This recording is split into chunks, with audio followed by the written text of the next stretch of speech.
everybody, and welcome to the neighborhood. How are you guys doing? Um, I wanted to talk about today, and I'm just going to get on into it, you know me.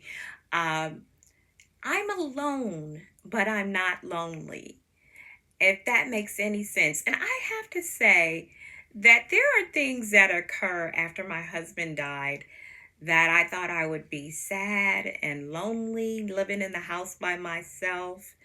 um, and it's just not occurring. I do have periods where I get a little sad with grief, but I'm enjoying being alone. And to me, there is a difference between being alone and being lonely.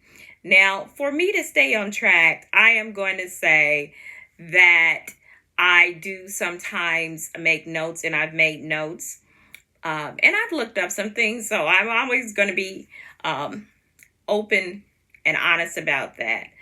But being alone, and I so agree with what I got there, is a physical state. It just means that you're by yourself with no one around. It's neutral.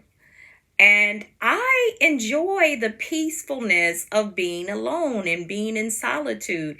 And there are people like me, probably quite a few, that enjoy being alone.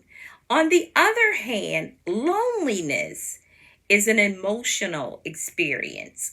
It happens when you feel disconnected, even if you're surrounded by a group of people.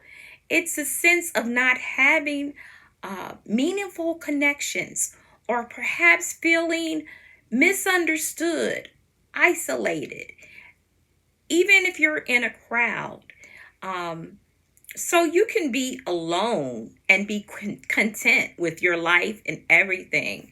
Whereas when you're lonely, it's more of an emotional and psychosocial disconnection.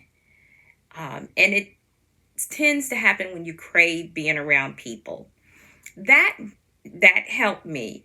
Um, and there, for me, I found that maybe because I have spent the majority of my life as a mother, as a wife, as a sister, in all these different roles, as a nurse, as a friend.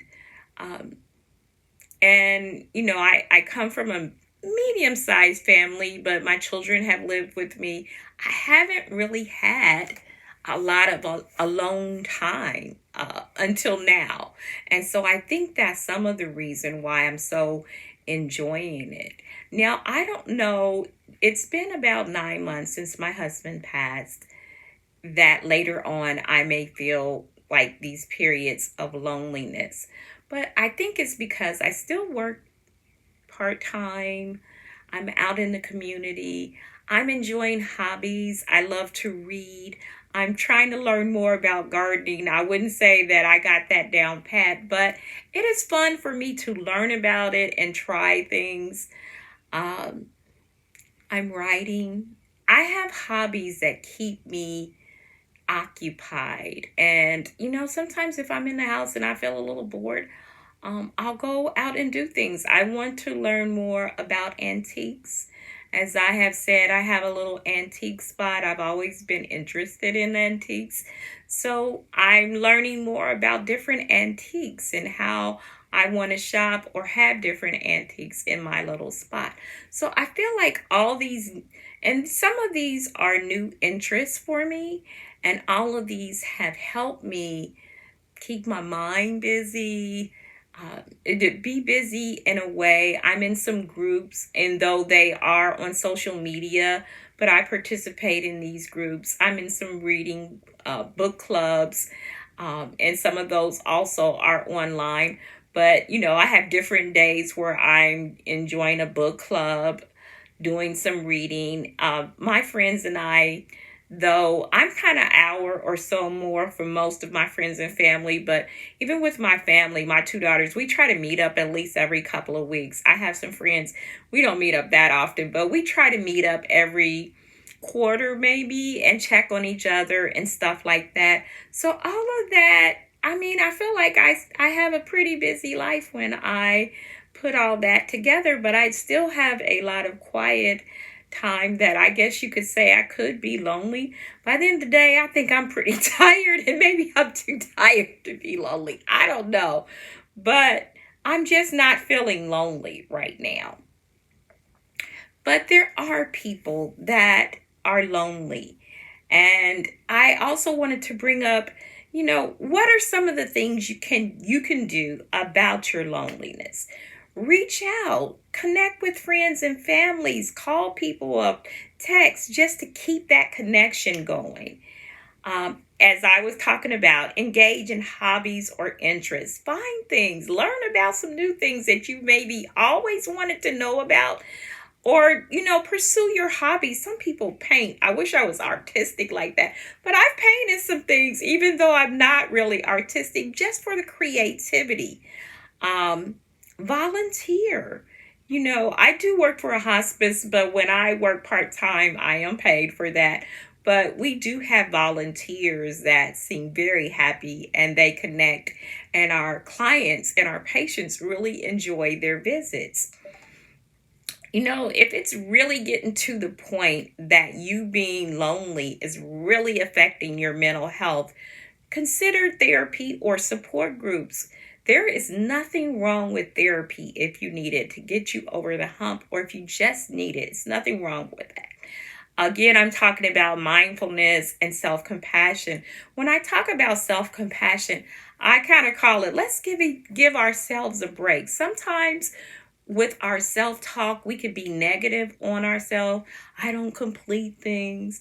I don't do things. People don't like me. Watch the words that you speak over yourself, and give yourself, most people are compassionate with other people, but give a little compassion to yourself. Are you trying? Are you putting yourself out there? Uh, Even if it's a small step, but it's in a positive way, give yourself compassion and say, hey, I'm trying, I'm doing the best I can, and I'm going to keep on pushing. That's good. And lastly, adopt a pet. I I don't have any pets, and right now I don't want any, but I love other people's pets. And they can bring so much joy and compassion, companionship. So that is something that you could think of. Um, so these are just some ways I wanted to talk about with me not feeling you can be alone and content, and it's okay. But there is a difference between being alone and being lonely. And even with loneliness, seek out, connect with people, do some things about it if you're really feeling lonely. Because, sometimes you can just get into a hole with loneliness, and it's hard to dig out of that hole. So when you're feeling that, do some things for yourself. Give yourself that self compassion to do some things about it when you feel it. Well, that's all I have for this week. You be blessed. You be powerful. You be powerfully you. Talk to you soon.